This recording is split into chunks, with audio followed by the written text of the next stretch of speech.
जय हिंद दोस्तों, आप देख रहे हैं साइंस टॉक्स और आज हम लोग बात करने जा रहे हैं न्यूक्लियर रिएक्टर नाभिकीय भट्टी के बारे में कि नाभिकीय भट्टी क्या है, यहाँ से किस प्रकार से विद्युत धारा की उत्पत्ति की जाती है और फिर हमारे घरों तक पहुँचाई जाती है। तो आइए सबसे पहले अगर हम लोग देखें कि न्यूक्लियर भट्टी की ये नाभिकीय रिएक्टर की खोजकर्ता कौन है, तो इनरिको फर्मी है। इनरिको फर्मी एक इटली वासी थे, बाद में वो अमेरिका की नागरिकता ली और अमेरिकी एक साइंटिस्ट थे जिन्होंने 1942 ईस्वी में हमारा ये नाभिकीय रिएक्टर जो आज का वर्तमान में इतना पॉपुलर है और ऊर्जा का स्रोत यहाँ बहुत ज़्यादा है, ऊर्जा ज़्यादा निकाले जाते हैं यहाँ से। तो ये इनरिको फर्मी 1942 ईस्वी में ये नाभिकीय भट्टी का निर्माण किए थे। तो यहाँ पे ध्यान रखेंगे इसके निर्माणकर्ता जो है नाभिकीय भट्टी के, ये आपके इनरिको फर्मी हैं जो एक अमेरिकी साइंटिस्ट है।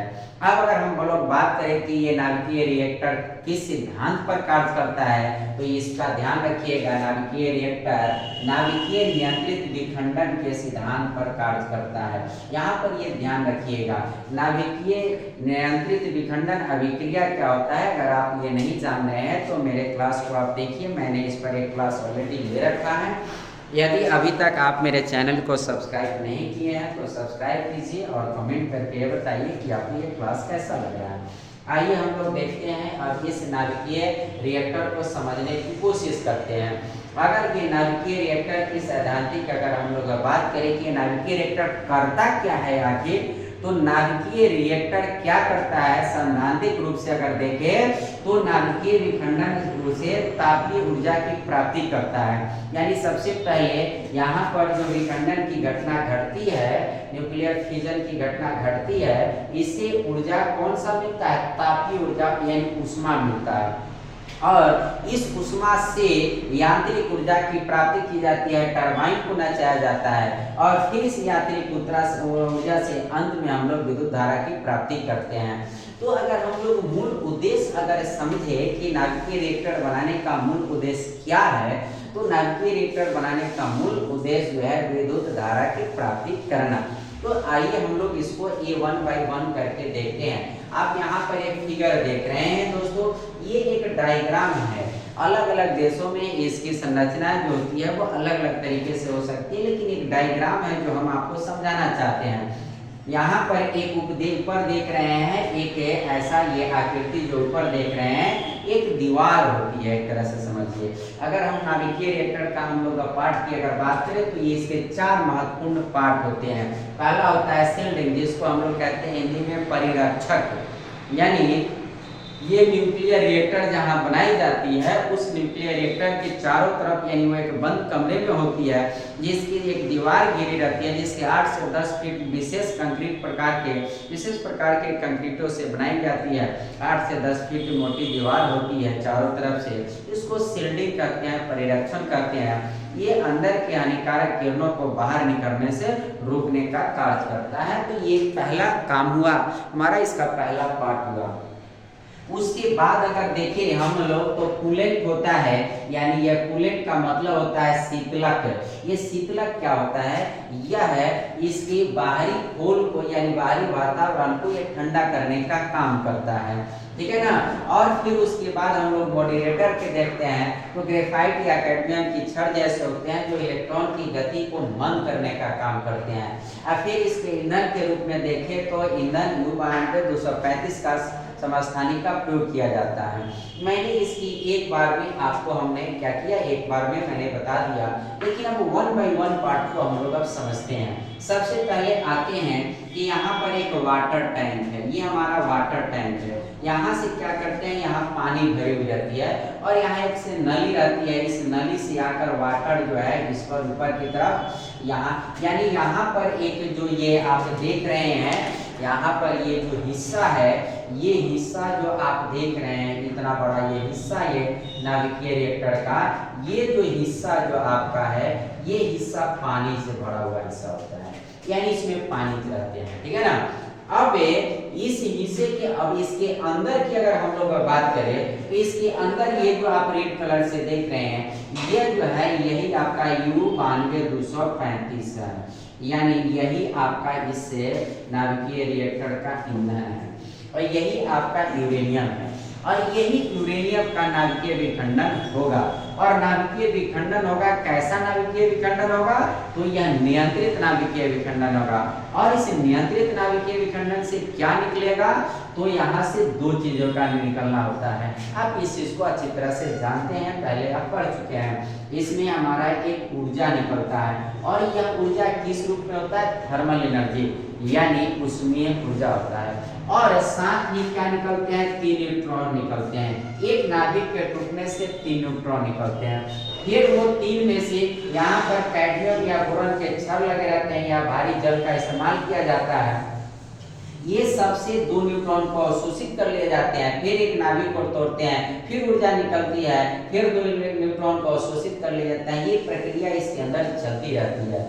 और ये जो ऊर्जा निकल रहा है ना उष्मा के रूप में, इस उष्मा से यहाँ जो चारों तरफ ये पानी का लेयर है, ये पानी जो है ये गर्म हो जाता है। और यह पानी गर्म हो जाता है तो ये आप समझ गए, पानी ये गर्म हो जाता है। अब ये पानी गर्म होने के बाद ये धीरे धीरे गर्म होते होते यहाँ से एक आगे नली जागी रहती है। अब ये पानी जो हो जाता है वो भाप में कन्वर्ट हो जाता है, यानी यह भाप बन जाता है, यानी वाष्प में बदल जाता है। और ये वाष्प में बदलने के बाद, भाप में बदलने के बाद क्या किया जाता है? इस भाप को यहाँ पर टरबाइन पर नचाया जाता है। टरबाइन का मतलब होता है उसमें ब्लेड लगे रहते हैं पंखा की तरह, और उस पर भाप जो है ना चोट पहुंचाता है। और जैसे ही एक रड है ये, और इस पर इस तरह से ब्लेड है, इस पर ये चोट पहुंचाएगा तो ये रोटेट करेगा, ये नाचेगा। तो इस भाप की मदद से ये क्या किया जाता है? नचाया जाता है। और ये जब नाचता है तो इसका जुड़ाव आगे एक चल के आर्मेचर से होता है। आर्मेचर यानी डायनो यानी जनरेटर, हम लोग इसको क्या कहेंगे? जेनेरेटर, ठीक है ना। एक जनरेटर से लगा हुआ रहता है जिसको हम लोग डायनो कह सकते हैं या आर्मेचर कहते हैं, जिसमें तांबा का कॉइल होता है और इलेक्ट्रोमैग्नेटिक इंडक्शन की घटना घटती है, यानी विद्युत चुंबकीय प्रेरण की घटना घटती है। और ये जो टॉपिक है हमारा विद्युत धारा चैप्टर में पढ़ने की है। और इससे क्या होता है कि विद्युत धारा की उत्पत्ति होती है और तब हम इस विद्युत धारा को हम लोग क्या करते हैं? विभिन्न तारों की मदद से घर तक पहुंचाने का काम करते हैं। और यहाँ से जो पानी फिर ये भाप बन गया और इस भाप को फिर यहाँ से एक नीचे हौद में यहाँ लाया जाता है। अब इसका निर्माण जैसे भी हो लेकिन इस तरह होता है, इसको बोला जाता है कंडेंसर। और यह कंडेंसर का काम क्या है? इसको शीतल करना, यानी शीतल यानी ठंडा कर देना, ठीक है ना। इस पानी जो भाप में बदला हुआ है उसको फिर ये ठंडा पानी कर देता है और इसको ठंडा बनकर ये फिर पानी शीतल जल, ये ठंडा जल, फिर ये वाटर टैंक में आते हैं और फिर ये साइकिल का होते हैं, फिर यहाँ गर्म होते हैं और फिर ये भाप में बनते हैं, फिर टरबाइन को नचाते हैं और फिर ये आर्मेचर बनती है और फिर उतारा देती है। यह प्रक्रिया है हमारा क्या चीज का? ये नाभिकीय रिएक्टर का। तो ये आमतौर से जिस तरह से विद्युत धारा बना ये मैंने समझा दिया। अब थोड़ा सा मैं आपको समझाता हूँ कि यहाँ पर ये क्या है। तो ये यूरेनियम है, यानी यह ईंधन करते हैं। यह कोर है जो मैंने चौथा बात कहा था, यह कोर है यानी ईंधन है जो यूरेनियम U-235 का प्रयोग किया जाता है। अब ये यूरेनियम में कौन सी अभिक्रिया होती है? तो नाभिकीय विखंडन नियंत्रित अभिक्रिया होती है। श्रृंखला अभिक्रिया इसको कह सकते हैं, तो नियंत्रित श्रृंखला अभिक्रिया होती है। और इस नियंत्रित श्रृंखला अभिक्रिया से क्या निकलते हैं? उष्मा निकलते हैं और उष्मा से ये पानी गर्म होते हैं। ये बात समझ गए। अब इस नियंत्रित अभिक्रिया में न्यूट्रॉन निकलते हैं। तो आपको यहाँ मॉडरेटर यानी शीतमंदक का क्या काम है? आपसे एग्जाम में क्वेश्चन को पूछता है किसी भी एग्जाम में कि रिएक्टर में मंदक के रूप में किन किन चीजों का इस्तेमाल किया जाता है। तो आप ध्यान रखेंगे मंदक के रूप में ग्रेफाइट का प्रयोग किया जाता है, भारी जल का प्रयोग किया जाता है, कैडमियम क्षार का प्रयोग किया जाता है और बोरॉन का प्रयोग किया जाता है। बोरॉन की क्षार, कैडमियम की क्षार, भारी जल, ग्रेफाइट, ये 4 पदार्थों का प्रयोग एक मॉडरेटर के रूप में मंदक के रूप में किया जाता है। अब ये मंदक का क्या काम होता है और यह क्या होता है? इनका क्या काम होता है? न्यूट्रॉन की गति को कम करना। ये क्या करते हैं? न्यूट्रॉन की गति को कम करते हैं। और कैडमियम की क्षार क्या करते हैं? ये न्यूट्रॉनों को प्रत्येक स्टेज में जो 3 न्यूट्रॉन प्राप्त हो रहे हैं उसके 2 न्यूट्रॉन को अवशोषित कर लेते हैं और इस अभिक्रिया को नियंत्रित रखते हैं। नहीं तो अगर ये नियंत्रित नहीं होगा तो क्या होगा, ये विस्फोट कर जाएगा। जितना ये बड़ा अभिक्रिया है और जितनी ये ऊष्मा देती है और पूरा वहाँ के आसपास के वातावरण को जलाकर ये राख कर देगा। तो यहाँ पर न्यूट्रॉन को अवशोषित कर ली जाती है और न्यूट्रॉन की गति को मंद किया जाता है। ऐसा क्यों किया जाता है, मंद क्यों किया जाता है? क्योंकि नाभिकीय विखंडन अभिक्रिया में मैंने पढ़ा रखा है कि नाभिक के विखंडन योग्य पदार्थ के नाभिक के मंद गति के न्यूट्रॉन के प्रहार से टूटते हैं, इसलिए इस न्यूट्रॉन की गति को मंद किया जाता है। तो आपने ये चीज को समझ लिया। अब यहाँ पर एक शीतलक भी होता है। अब शीतलक भी दो प्रकार का होता है। एक सामान्य रिएक्टर में, जनरल रिएक्टर जो बनाया जाता है, उसमें पानी का प्रयोग किया जाता है अथवा कार्बन डाइऑक्साइड का प्रयोग किया जाता है। जबकि विशेष जो रिएक्टर होते हैं उसमें सोडियम और पोटेशियम का द्रवित रूप का मिश्रण होता है। इसका याद करेंगे, कौन दो तत्व मैंने बोला, सोडियम और पोटेशियम, ये दो तत्वों का प्रयोग किया जाता है। तो ये शीतलक का क्या काम है, जरा गौर से समझेंगे।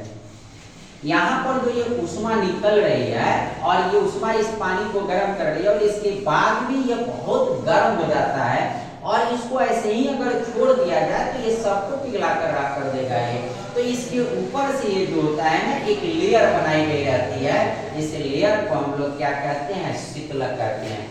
ये लेयर क्या करता है, यहाँ के वातावरण को, यहाँ के माहौल को ठंडा रखने का काम करता है। क्योंकि अगर ये ठंडा नहीं रखा तो यहाँ पर तापीय विस्फोट होगा, यानी यह क्या करेगा, विनाश का रूप धारण कर लेगा, ये सभी को जलाकर राख कर देगा। तो ये शीतलक ये इस्तेमाल करता है। और ये शीतलक के रूप में क्या इस्तेमाल किया जाता है, इस बात को भी आपने समझ गया। और ये टरबाइन किस तरह से नचाकर ये विद्युत धारा प्राप्त की जाती है, ये भी बात समझ में आपको आ गई होगी। अब एक सवाल यहाँ से ये भी समझ में आपको मतलब क्वेश्चन एराइज करेंगे कि ये भारी जल सर क्या होता है और ये कहाँ से प्राप्त होता है। तो ये भारी जल जो होता है हाइड्रोजन के समस्थानिक तीन होते हैं, ठीक है ना, आइसोटॉप तीन होते हैं, हाइड्रोजन, ड्यूटेरियम, ट्राइटियम, ठीक है ना। ट्राइटियम जो है ना वह भी एक रेडियो सक्रिय पदार्थ है, रेडियो सक्रियता को प्रदर्शित करता है। और ये ड्यूटेरियम से जो पानी बनते हैं वही भारी जल कहलाते हैं। अब सोचेंगे कि भारी जल हमने देखा नहीं है, ये कहाँ मिलता होगा।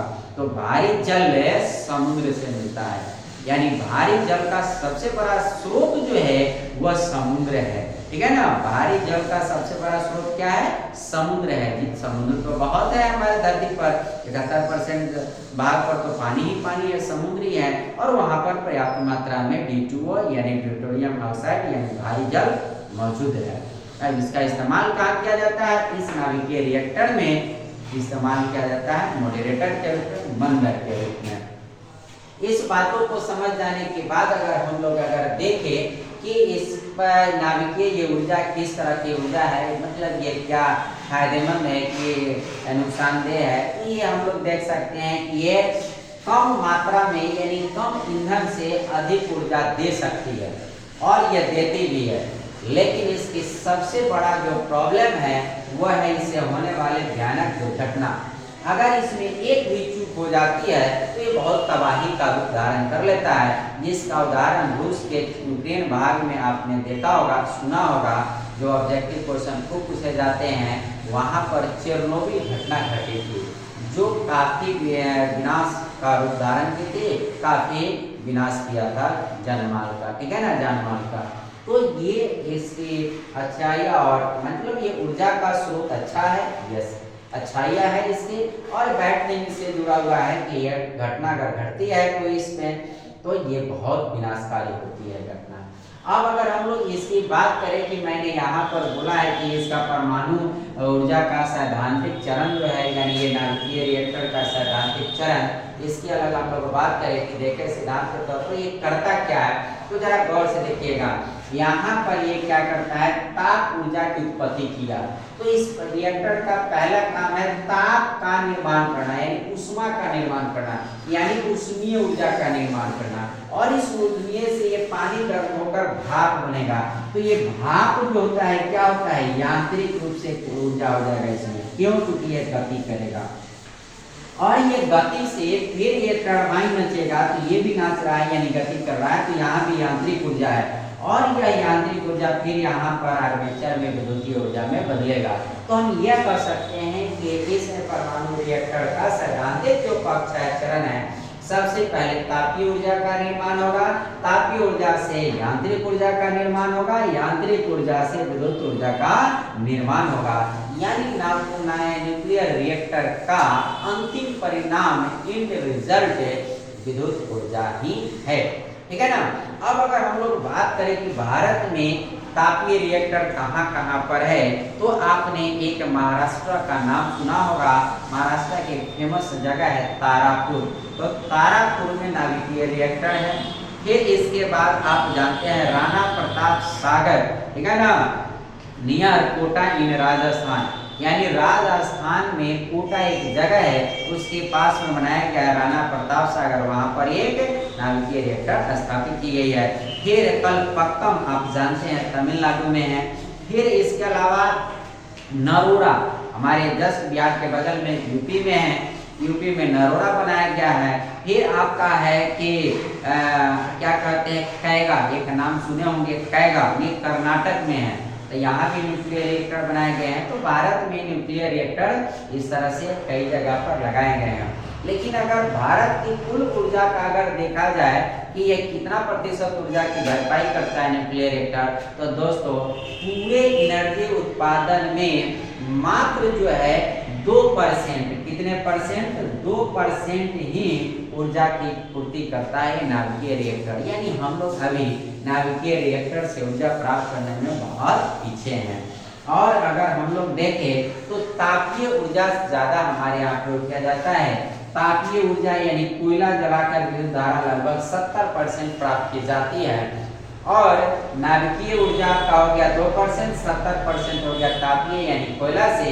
बाकी जो बच गए 28% उसमें वाटर एनर्जी, वाइंड एनर्जी या अन्य जो भी बच गया वो सभी के सभी आ जाते हैं हमारे भारत की ऊर्जा का स्रोत का ये हिस्सा हुआ।